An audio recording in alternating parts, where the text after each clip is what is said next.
at Christmas they eat fried chicken, and apparently normally it is just everybody goes and gets KFC.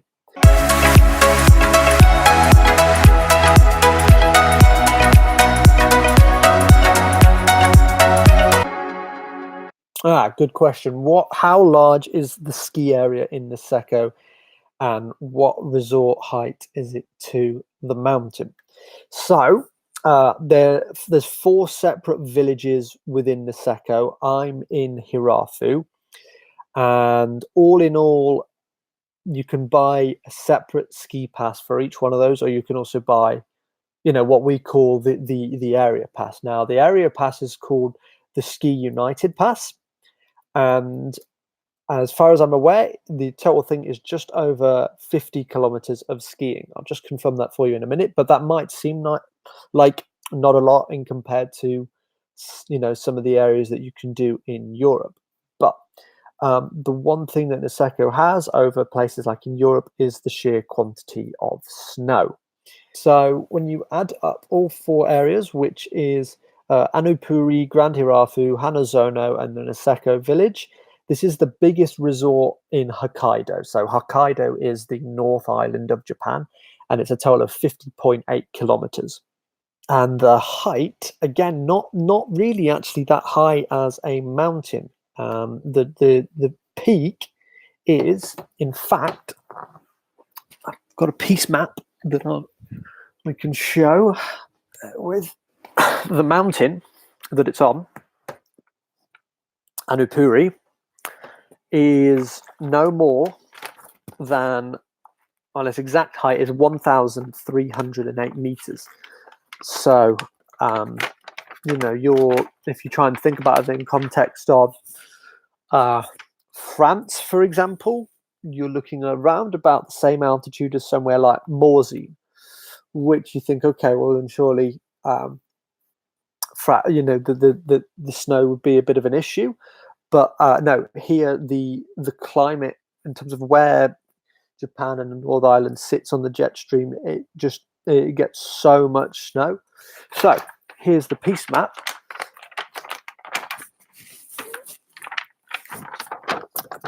So as you can see, you've kind of got separate areas: 1, 2, 3, 4, and I am this one here. This is Hirafu. So this house is in the sort of little stretch of streets right here. As a map, when you look at it, it's not really like anything I've ever seen before in terms of the places I've been, simply because a lot of the areas I've been before are sort of interconnected resorts in big valleys, and so the map goes over multiple hills, but this is all on one mountain.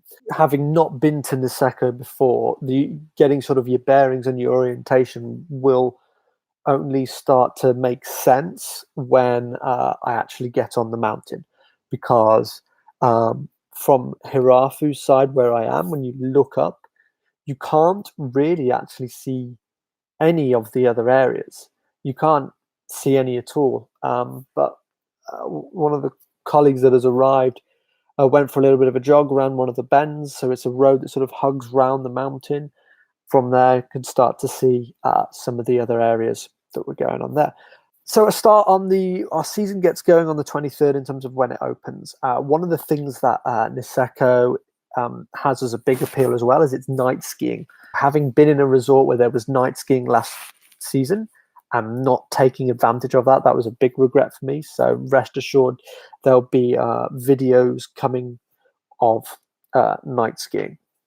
Got to try and get my head around Japanese food. One thing I've learned over the last few days is that I won't be eating turkey at Christmas here in Niseko. The Japanese people at Christmas, they eat fried chicken, and apparently normally it is just everybody goes and gets KFC. And some of the KFC places actually in the cities actually have table bookings on Christmas Day. There is no KFC in the vicinity of Niseko.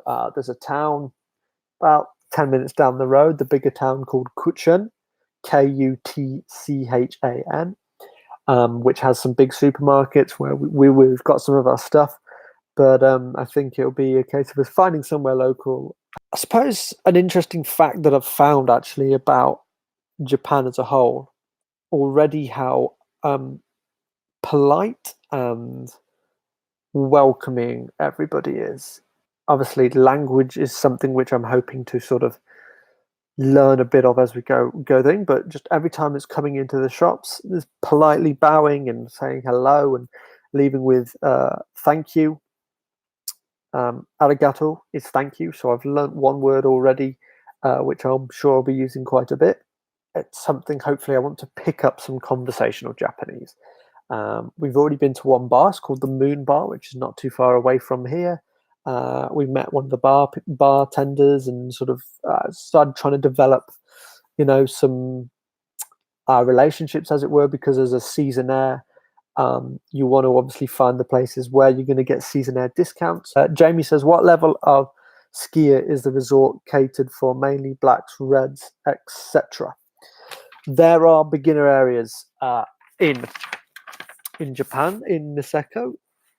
We've got some greens there, but and there's some greens in there as well. So in Niseko Village Resort and Niseko Anupuri, everywhere actually on the mountain does have greens. A majority of red runs, I would say. I think if you came here, whatever your level of skiing, your challenge would maybe not so much be the gradient of the piece, for example, and more to do with the sheer level of snow, because that affects how fast you're going. It affects the effort that you put in when you're trying to turn.